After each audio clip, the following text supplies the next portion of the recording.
Hayya jara jirtu hordoftoota YouTube channel Fayyoo Jaalala. Akkam jirtu nagaa keessanii abaay'ee nagaa waggalta waaqaa ta'u.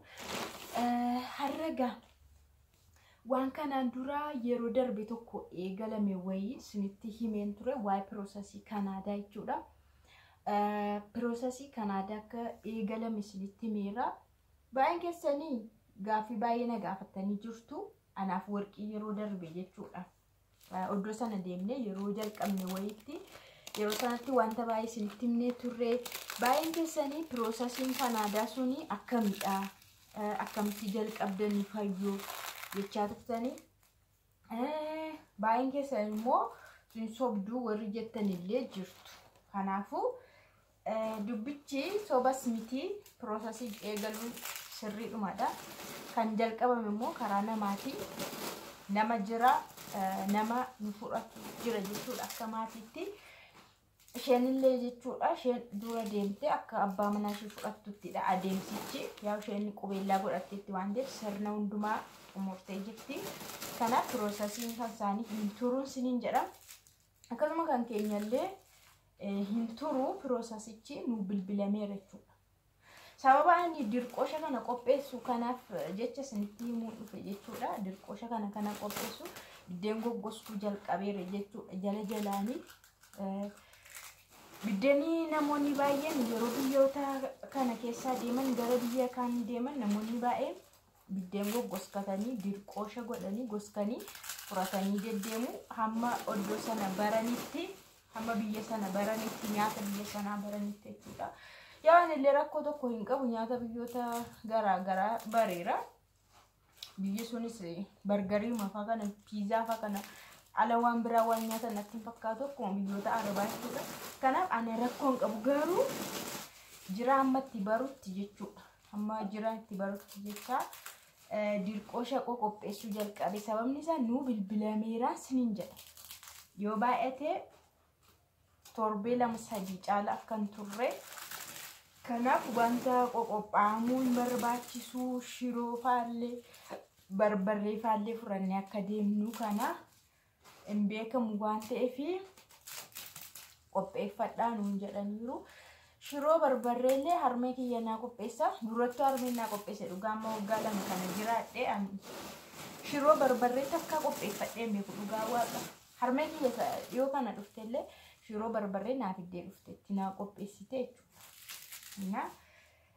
Thank you so much my harmee kiyya umuriinaa dheeradhu asumaanii ammallee sa'alanaa kanallee isheedhumatu nu qopheessa siniin jedha. Kanaaf biddeen goskuu eegaleen jira. Gara Kanaadaa yeroo deemnutti fudhannee waan deemnuufi yeroo muraasa bichaa qabna biyya kana keessa. Nu kadhadhaa malee dafnee akka deemnu nu kadhadhaa. Nu kadhadhaa siniin jedha. Maalumaafu namni waan tokko godhachuudhaaf yookaan hojjechuudhaaf hin dhimma. Waaqni garuu nama milkeessa hamma dhumaatti nama faana ta'e nama milkeessa siniin jedha. Kanaani biddeeni goskuu eegaleen jira. Yaa'uga hamma tokko fudhannee deemuu qabna isa jedhuufanii asitti nannaquu jalqabeera jala jalaanillee jechuudha.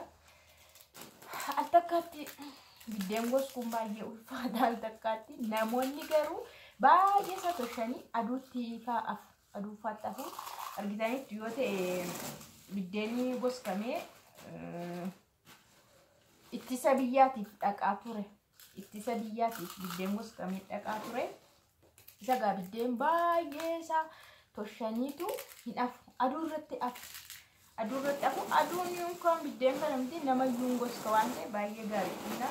Ana garuu akkanatti baay'ee isa toshee afuudhaaf natti hin tollesi.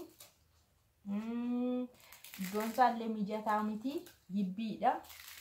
Ijoolleen waan sagal waan baay'ee jira waan ta'eef suuta. Anamma kana eelee marratti tosheetan eelee marratti kan goskee jechuudha. Eelee biddeen irratti amma kana goggoskee toshee wanasuma jechuudha. Ammas yeroo amma gaafa guyyaa sanaatti aga torbee 2-3 waan nu kennameefi hamma sanatti amma barbaachisu amma wayii tokko nan xumuradha jedhee yaada. Innaa kana fakkaata isin jedha. Piroosesichittuma jirra baay'een keessanii maaliif sobduu warri jettan jirtu, warri immoo sinii milkaa'u jettan jirtu. Ammallee sobaa jechuurra sinaa milkeessuu fedhii keessanii siniif haa raawwatu jedhan eebbisa. Innaa nama milkaa'etu immoo waan tokko illee namaa gochuu danda'a. Nama milkaa'etu namallee gargaaruu danda'a. Nama milkaa'etu bakka beektu sinu. Namni ofii milkoofne namaallee maa gochuu hin danda'u. Nama gargaaruu illee hin danda'u sinin jedha. Kanaaf hordoftoota kiyya I think warqiitu na dura deema. Warqiin akka na dura deemtu shakkii tokko hin qabu. Isheen qofaadha waan ta'eef kan shii waan hin ariifata hin argitu maalumaafu qabatamaadha. Yeroo dhiyoo keessatti yeroo isheen deebitee dhuftu ani biratti hin argitu. Yeroo sana sobaaf dhugaasaallee adda baafachuu dandeessu. Aga kanatti garuu amanuu hin dandeessan. Yeroo tokko dubbiin yuutuubaroota baay'eensaa nama shakkisiisa. Dhugaaf sobni isaa piraankiif maaliinsaa haqni isaa yeroo baay'ee namaan galu waan ta'eef namni baay'ee nama rakkachuu jalqabeera. Yoo na dhukkubaa jette piraankiidha moo dhuguma si dhukkubee dubbii yuutuubara namaan galu jechuu jalqaban. Kanaaf dubbii dhugaadha. Warqii dura keenya kan deemtu yeroo sana sirriitti bartu. Baay'een keessan immoo akkamitti piroosesii illee jalqabdanii mee nutti maanusi gara sanaan deemnaa yoo hin danda'ama ta'e akka piroosesii isaa hojjettaniitu. Yookaan jalqabne barumsaan miti umaas miti karaa namaati firaan jechuudha. Firri fira fudhachuu hin danda'a. Bakka jirutti firri firasaa fudhachuu hin danda'a. Wanta barbaachisu aarsaa kaffalee jechuudha. Kallattii garaagaraatiin waan godhee firasaa namni bakka kamittuu fudhachuu hin danda'ama jechuudha.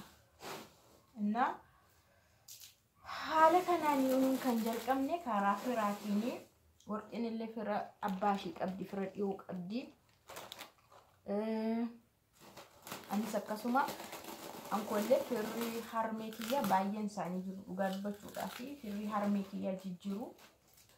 Biyyoota Awurooppaa kana keessa baay'een isaanii jijjiiru. Kanaan dura sababa garaagaraatiin deemanii sababa hojiitiinis deemanii jiru. Karaa firaatii isiniin jedhaa kana fakkaata gaa. Kadhannaa keessan ibsaa isinii wanti kun qabatamaa ta'e yeroo achi deemnu immoo bareedaadhaan haala bareedaadhaan akka isin faanaa soofnu waan hundumaatiin jechuudha. Kanarra fooyya'ee jireenya fooyya'aallee akka jiraannu abdiin qaba. Kanan shakkuu isiniin jedha. Kanaaf kanaan dura baay'ee gadi qossa'amee gadi jedhee jiraadheeras waan ta'eef kana booda gadi hin jedhuudhaan kaayyoon koo kana booda immoo fataa zanaa jedhee zinnixi jedhee qibrir jedhee jiraachuun barbaada. Kanaaf waan kana jalqabee yaa'uga wantoonni kakaffalamu illee baay'ee ta'us amma sanatti kaffaltiinsaa waaqni nama nu gargaara jennee abdii qabnaa isiniin jedha. Namni karoorsaa waan immoo namaa hin milkeessa. Hordoftoota YouTube channel kiyya sanillee milkaa'ina keessan waaqni isin ka ariifachiisu isiniin jedha. Waa'een Kanaadaa qophiinsaa haala kana as gahee jira isiniin jedha. Gaaffii keessan isinii deebiseera natti fakkaata. Biyya Arabaa keessaa warreen isin mirir jedhee biyya Awurooppaa kana Kanaadaa kana maal kana deemuudha barbaadanii abshiraa hin deemtu. Waaqni yeroo meeqa isin miidhu waan yeroo meeqa akkas rakkattanii isin godhu biyya namaatti rakkattanii firiidamii dhabdanii gola namaatti rakkattanii ammas bara keessan guutuu akkasiin rakkattan isin taasisu. Kun amantii ani qabudha. Kanaaf namni tokko immoo amantii qabaannaa sirriitti jiraata. Amantii qabaannaa kan dursu silaa'u amantiidha. Kanaaf dursee namni tokko yoo amane hin ta'aafi jechuudha. Dubartittiin tokko jirti akka macaafa keenya macaafa qulqulluutti dhiigni ishii waggaa 12 kan dhangala'aa ture. isheen jettuudha dhaqeen uffata isaa yoon qabee deebi'ee niin fayya jettee amantii godhattee jirti. Anis amantii akkanaa nan qaba. Fataa zanaa jedhee kana booda hin rakkadhu gadiin jedhu hin dhabu hin hiyyoomu naa darbe namallee gargaare namaafillee ta'ee namoota baay'ee akkan gargaaru abdiin qaba. Kana sinin jedha waa'ee piroosesii kiyyaa irratti piroosesii Kanaadaa irratti kana fakkaataa sinin jedha. Yaada keessanillee naa barreessaa ammallee wanta gaaffisanitti ta'e naa barreessaan sinin jedha. Kanammoo kan amantan gaafa sana gaafa warqiin deemtu isa tokkoffaa amanuu dandeessu warqiin deemnaan immoo bakka. Innaa kana fakkaataa sinin jedha. Hordoftoota YouTube kiyya laayikii na godhaa. Like keessanillee ni fayyadi baay'ee na fayyadi like. I love you so much. Milkaa'insa naa kabadhaan sinin jedha. Isinillee milkaa. Ciao.